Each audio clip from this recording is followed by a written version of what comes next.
حي على الصلاة.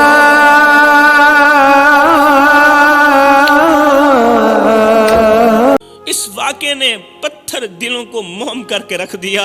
ادھر سے میرے حضور علیہ السلام اس بیمار بچے کی طرف جا رہے تھے، ادھر سے کمرے میں اندھیرا چھایا ہوا تھا اور ایک بیمار بچہ بستر پر لیٹا ہوا تھا۔ اس کی سانسیں رک رک کر چل رہی تھی۔ وہ کمزور جسم اور معصوم آنکھوں والا بچہ جس کے دل میں محبت اور ادب کا سمندر موجزن تھا، آج اپنی زندگی کے آخری لمحات گزار رہا تھا۔ کونے میں بیٹھا اس کا بوڑھا باپ آنکھوں میں آنسو لیے اپنے اکلوتے بیٹے کو دیکھ رہا تھا۔ اکلوتے بیٹے کو دیکھ رہا ہے اور بیٹا زندگی موت کی جنگ لڑ رہا ہے۔ یہ وہ بیٹا تھا جسے وہ اپنی دنیا کہتا تھا، کیونکہ باپ کا اکلوتا بیٹا تھا جس کے لیے اس نے اپنی زندگی کا ہر خواب قربان کر دیا تھا، ہر خواب قربان کر دیا تھا۔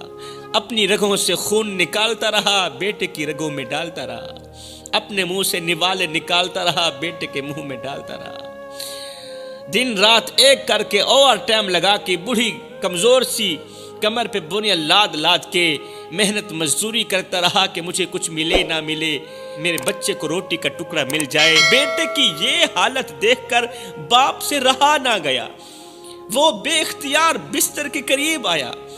باپ بیٹے کے بستر کے قریب آیا، اس کے سر پر ہاتھ رکھا اور لرزتی ہوئی آواز میں بولا، روتی ہوئی آواز میں بولا، بیٹے میں نے اپنی پوری زندگی تیرے نام کر دی، میرے لخت جگر، میرے نور نظر بیٹے، میں نے اپنی پوری زندگی تیرے نام کر دی، اپنی جوانی تیرے نام کر دی، اپنا بڑھاپا تیرے نام کر دیا، میرا سب کچھ تو ہے، بتا تیری آخری خواہش کیا ہے؟ تو اس دنیا فانی سے رخصت ہو رہا ہے، تو جا رہا ہے، جاتے جاتے اپنی آخری خواہش تو بتا دے تاکہ میں تیری آخری خواہش پوری کر سکوں۔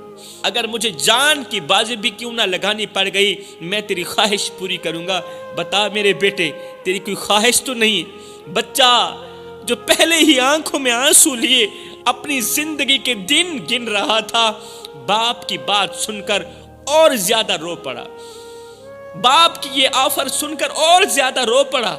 اس نے کمزور آواز میں کہا، کمزور سے لہجے میں کہا، بابا میری ایک خواہش ہے، میری ایک خواہش ہے، لیکن اگر تو چاہے تو پوری ہو سکتی ہے، اگر نہ چاہے تو شاید میری یہ خواہش ادھوری رہ جائے، پھر شاید خواہش پوری کیے بغیر میں اس دنیا فانی سے رخصت ہو جاؤں۔ باپ جو پہلے ہی بیٹی کی تکلیف سے ٹوٹ چکا تھا بے قراری سے بولا، بیٹے جلدی بتانا، میں اپنی جان قربان کر کے بھی تیری خواہش پوری کرنا چاہتا ہوں، جان کی بازی لگانا پڑی تو میں لگا لوں گا، تیری خواہش پوری کروں گا۔ تیری خواہش پوری کرنے کے لیے اگر مجھے آسمان کے تارے بھی توڑ کے لانے پڑے تو میں لانے کے لیے تیار ہوں، بیٹے جلدی بتا تیری کون سی خواہش ہے؟ بچے نے لرزتے ہوئے ہونٹوں اور روتی آنکھوں کے ساتھ اپنی خواہش کا اظہار کیا، کہا، بابا موت میرے قریب ہے، بابا میں دنیا چھوڑ کے جا رہا ہوں، موت میرے قریب ہے، مگر میرے دل میں ایک خواہش ہے، وہ خواہش یہ ہے کہ جس نبی کے جوتے اٹھا کر میں صاف کرتا رہا ہوں، جس نبی کے قدموں میں اپنا دل رکھتا رہا ہوں، بس خواہش یہ ہے کہ موت سے پہلے ایک بار میں اس نبی کو دیکھنا چاہتا ہوں۔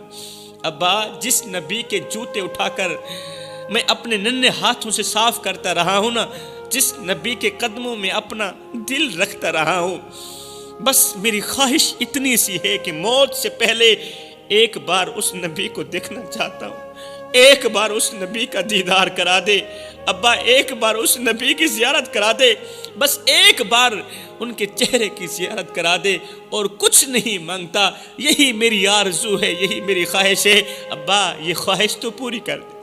ہائے، یہ سن کر باپ کی چیخیں اور بلند ہونا شروع ہوئی۔ وہ بولا، بیٹے تو یہ کیا کہہ رہا ہے؟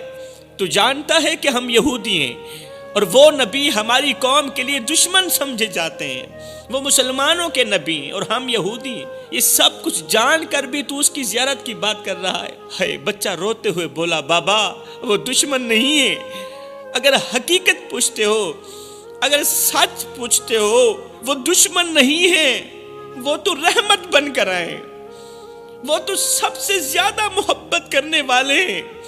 دنیا میں کوئی کسی کے لیے اتنا نہیں رویا جتنا میرا نبی اپنی امت کے لیے رویا ہے میرے بھائیوں۔ دنیا میں کوئی اتنا کسی کے لیے نہیں تڑپا جتنا میرا نبی اپنی امت کے لیے تڑپا ہے میرے بھائیوں۔